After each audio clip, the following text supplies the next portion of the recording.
हे विश्व जे आहे इनफायनाइट युनिव्हर्स आहे. आपल्याला माहिती आहे आपल्या अनुभव मंडपाचे प्रथमाध्यक्ष शरण अल्लमप्रभू आहेत. पूर्ण जगामध्ये त्या काळामध्ये सर्वात ज्ञानवंत म्हणून अल्लमप्रभूला ओळखलं जायचं. तर त्या ठिकाणी हे इष्टलिंग पहिले स्पेस सायंटिस्ट म्हणून आपण अल्लमप्रभूला जाणतो. स्पेस बद्दल जे काही नॉलेज असतं, आपलं जे काही मेंदू आहे त्याबद्दलचं नॉलेज चन्नबसवांना होतं.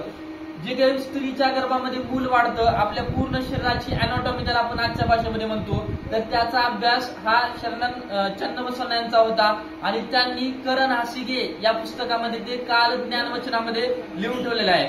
आपले बरेच सायंटिस्ट आहेत त्यांच्या कॉन्टॅक्टमध्ये मी सध्या आहे, म्हणजे जे की एपीजे अब्दुल कलाम सोबत काम केलेले आहेत किंवा वेगवेगळ्या रिसर्च सेंटरमध्ये बेळगावमध्ये आहेत.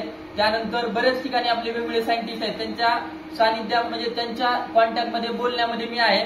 तर त्यांचं सुद्धा हेच मत आलेलं आहे की जे इष्टलिंग जे आहे ते पूर्ण विश्वाचं प्रतीक आहे. बिग बँग थिअरी आपल्याला माहिती आहे की मला माहित नाही.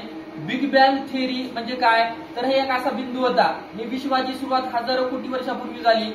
हा जो काही तारा होता, तारा थंड झाल्यानंतर त्याचं ग्रहामध्ये रूपांतरण होतंय.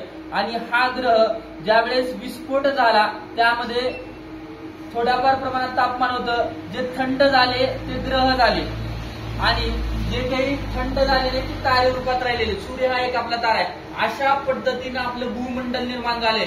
आणि या पूर्ण भूमंडलाचा अभ्यास, ह्या भूमंडलाचं चिंतन, ह्या विज्ञानाचं चिंतन, ह्या लोकशाहीचं चिंतन, या समाज व्यवस्थेचं चिंतन ज्या ठिकाणी होतंय ते म्हणजे अनुभव मंडप असतो. आणि या ठिकाणी आता माझी चेतना जी काही बोलत आहे ती माझा अनुभव आहे. मी तुम्हाला सांगू इच्छितो की हे इष्टलिंग जे आहे ते पूर्णपणे विज्ञानाचं प्रतीक आहे. आपल्या केमिस्ट्रीमध्ये इथं कोण सायन्स केमिस्ट्री नावाचा विज्ञानाची शाखा आहे, त्यामध्ये जवळपास 118 एलिमेंट्स आहेत. 118 एलिमेंट्स पैकी 10 ते 12 एलिमेंट्स वापरून हा इष्टलिंग तयार करण्यात आलेला आहे. आणि ह्या 12 एलिमेंट्सचा वापर करून इष्टलिंग तयार करण्यात आलेला आहे. रात्री त्या ठिकाणी 6च्या नंतर आणि सकाळी 6 वाजेपर्यंत पूर्ण अंधार असतो. पूर्ण अंधाऱ्या खोलीमध्ये हा इष्टलिंगाचं निरीक्षण करायचं असते.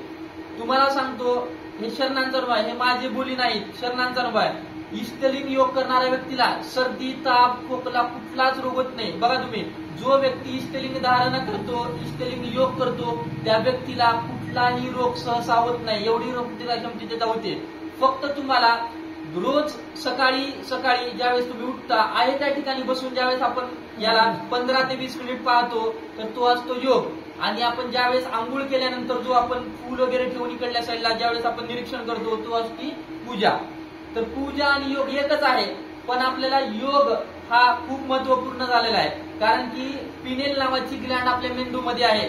पिनेल नावाच्या ग्लँड मधून मेलॅटोनिन नावाचा स्त्राव बाहेर येतो.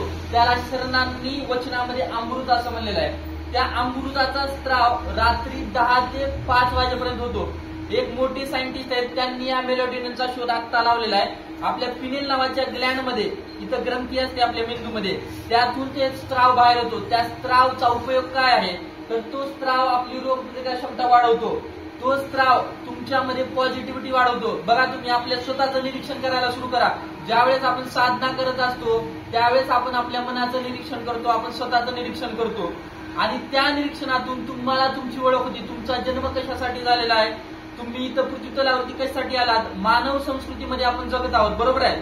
तर या तत्वामध्ये आपल्या बसवण्णाच्या शरण तत्वामध्ये निसर्गाला, प्रत्येक सजीवाला, प्रत्येक जीवाला समान भावानं, प्रसाद भावानं बघण्याचं शिकवलेलं आहे बसवण्णांनी आणि 770 शरणांनी. म्हणजे एवढा भाव शुद्ध होण्यासाठी लागते साधना. ती भाव शुद्ध होण्यासाठी साधनेशिवाय पर्याय नाही. म्हणून हा इष्टलिंग तुम्हाला 24 तास 12व्या शतकामध्ये मंदिरामध्ये प्रवेश हा आपल्या एससी एसटी ओबीसी बांधवाला नव्हता त्या काळामध्ये मोठ्या प्रमाणामध्ये. आणि त्या ठिकाणी सावली जरी पडली तर ते शुभाशुभ मानलं जायचं, म्हणजे ती काळ होता तसा पुरोहितशाहीचा. तर त्या काळामध्ये बसवांनांनी सगळ्याला भक्तीचा अधिकार दिला. प्रत्येकाच्या गळ्यामध्ये शिव दिला, प्रत्येकाच्या गळ्यामध्ये हे विश्वाचं प्रतीक, हे शिवाचं प्रतीक दिलं. ते फक्त समानतेचं आणि शिवाचं प्रतीक नसून त्या ठिकाणी ते योगाचं सुद्धा प्रतीक आहे. त्या माध्यमातून तुम्ही तुमच्या मनाची शुद्धी, तुमच्या शरीराची शुद्धी, तुमच्या अंतरंगाची शुद्धी करू शकता. बघा, ह्या निसर्गामध्ये जन्मलेला कुठलाच व्यक्ती उपाशी मरत नाही. पण या ठिकाणी आजच्या काळामध्ये आपण ज्यावेळेस पाहतो तर प्रत्येक व्यक्ती हा कामध्ये व्यस्त आहे. व्यस्त राहणं हे आपलं प्रथम तत्व आहे. कामामध्ये सतत व्यस्त राहणे, पूर्ण तल्लीन राहणे, पूर्ण प्रामाणिक काम करणे हे बसवांनांचं शब्दांचं तत्वज्ञान आहे आणि आपण त्या पद्धतीने असलंच पाहिजे. पण यासोबत एक संकल्पना आहे दासोह, जे की आपण ज्ञान दासोह म्हणतो, अन्नदासोह म्हणतो. त्यानंतर आपल्या वेळेचा, आज तुम्ही या ठिकाणी सर्वजण वेळ काढून जो आलात तो तुम्ही आम्हाला म्हणजेच ह्या बसवांनाच्या तत्वाला असेल किंवा इथल्या मंगळवेढ्यातील समाज बांधवाला वेळेचा दासोह केलेला आहे. त्यासाठी सर्वात प्रथम तुमचे सर्वांचं स्वागत. कारण की वेळ काढून येणं, स्वतःच्या खिशातले पैसे घालून इथपर्यंत येणं म्हणजे त्याच्या मनामध्ये कुठंतरी भक्ती आहे, त्याच्या मनामध्ये कुठंतरी या ठिकाणी क्रांतीमध्ये जे काही आपले वेगवेगळ्या महापुरुषांनी केलेलं काम आहे त्या कामाला त्या ठिकाणी त्यांनी जागलेलं आहे आणि त्यामुळे ते इथं आलेले आहेत.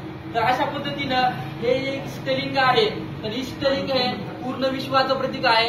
पूर्ण अंधाऱ्या खोलीमध्ये ज्यावेळेस आपण इष्टलिंगाला असं पकडतो आणि या ठिकाणी कंटिन्युअस 15 ते 20 मिनिट ज्यावेळेस आपण पाहतो, माझा 5 ते 7 वर्षाचा अनुभव आहे. मी जवळपास वयाच्या 25व्या वर्षी मी सर्वात पहिल्यांदा फुले, शाहू, आंबेडकर, शिवाजी महाराज, आपले सगळे अण्णाभाऊ साठे वेगवेगळ्या महापुरुषांचं वाचन केलं. त्यानंतर मला बसवांना कळाले. मी असं शाहू कॉलेजमध्ये वाचत वाचत मला बसवांनाचं वचन मिळालं आणि त्यावेळेस मला कळालं की बाबा बसवांनाचं सुद्धा काम खूप मोठं आहे. आणि मग त्यावेळेस मी आकर्षित झालो की बाबा जगामध्ये पहिली लोकशाही ज्यांनी निर्माण केली त्यांचं नाव बसवांना आहे. ज्यांनी प्रत्येक जातीला एकत्र करून जो काही जातीय समानता आणण्याचं काम आहे ते बसवांनांनी केलेलं आहे. ज्या ठिकाणी भक्तीचा अधिकार प्रत्येकाला दिला बसवांनांनी.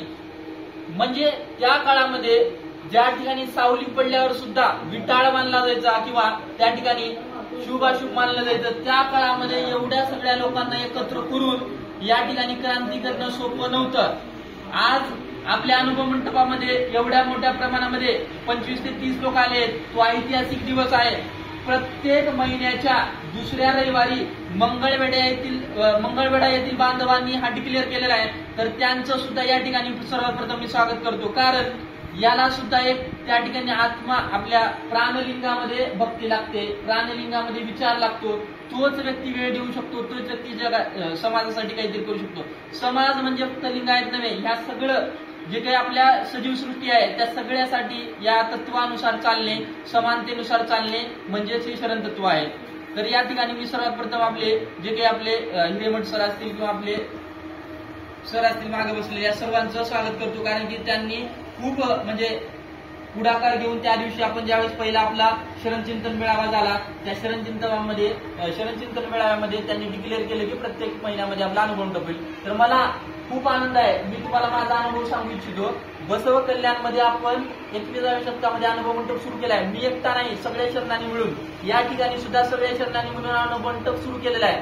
महाराष्ट्रासाठी मंगळवेढा, कर्नाटकसाठी बसव कल्याण ही खूप पवित्र भूमी मानली जाते. कारण की त्या ठिकाणी शरणांचं संतांची म्हणजे त्या ठिकाणी पाऊल लागलेलं आहे आणि त्या ठिकाणी अनुभव मंडप चालणं ही खूप महत्वाची जबाबदारी त्या ठिकाणातील समाज बांधवाची असते. 10च लोक येऊ द्या, 10च लोक या तत्वाचे असू द्या, 10च लोक आपल्या लोकशाही विचाराचे असू द्या, पण सातत्याने त्यांनी या ठिकाणी येऊन अनुभव मंडप घेणं महत्वाचं आहे. आपण विचार करतो की 20 लोक असले पाहिजे, 100 असले पाहिजे, हजारो, 10 लोक एक असल्यानंतर लाखो लोक एकत्र येतात. आपल्याला माहिती आहे इतिहासामध्ये आपण लहानपणापासून शिकलेलं आहे, 4 लोक एकत्र येऊन क्रांती करतात. आपण इथं तर 25 जण आहोत. फक्त आपल्यामधला पॉझिटिव्हिटी वाढवणं महत्वाचं आहे. त्यासाठी जर समजा इष्टलिंग धारणा कुणाला करायची असेल, इष्टलिंग हे फक्त लिंगायत्यांनी घालावं असं नाही.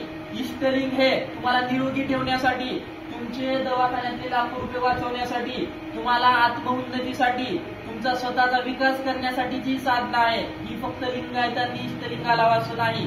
हे लिंगायत तर घालतीलच, पण प्रत्येक जाती धर्मासाठी इष्टलिंग दिलेलं आहे, योगासाठी. आणि हे समानतेचं प्रतीक आहे. तर या ठिकाणी इष्टलिंग हे 12 एलिमेंट्स पासून बनलेलं आहे. आणि आपण आता या ठिकाणी जेवढे काही आपले बांधव आहेत त्या सर्व बांधवांनी ज्यांच्याकडे इष्टलिंग नाही तर त्यांनी आपण अशा पद्धतीने बसायचं आहे. यालाच आपण संत तुकाराम आपले महाराज असतील किंवा बुद्ध असतील किंवा वेगवेगळे संत त्यांनी ध्यान साधना दिलेली आहे. आणि ज्यांच्याकडे इष्टलिंग आहे त्यांनी अशा पद्धतीने 15 ते 20 मिनिट इष्टलिंगाचं निरीक्षण करायचंय. तर एक 10 मिनिट आपण इष्टलिंग योग घेऊयात. अनुभव मंडपामध्ये प्रार्थना झाल्यानंतर इष्टलिंग योग हा असतोच. ह्या इष्टलिंग योगाला लाजायची गरज नाही. या इष्टलिंग योगाला कुठलंही पवित्र अपवित्र असं ठिकाण काही नसतंय. ज्या ठिकाणी तुम्ही इष्टलिंग योग चालू करता ते ठिकाण पवित्र होतं.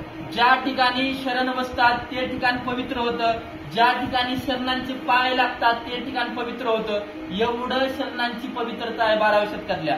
जवळपास 770 शरण आणि शरणी होते. त्यामुळे इष्टलिंग धारणा आणि इष्टलिंग योगाला कोणी सुद्धा घाबरायचं नाही. ते समानतेचं प्रतीक आहे, ते साधनेचं प्रतीक आहे. इष्टलिंग हा त्या काळामध्ये बसवांनी 12व्या शतकामध्ये एससी समाजातून जे आपले अल्लमप्रभू येत होते त्यांना अनुभव मंडपाचं पहिलं अध्यक्ष केलेलं आहे.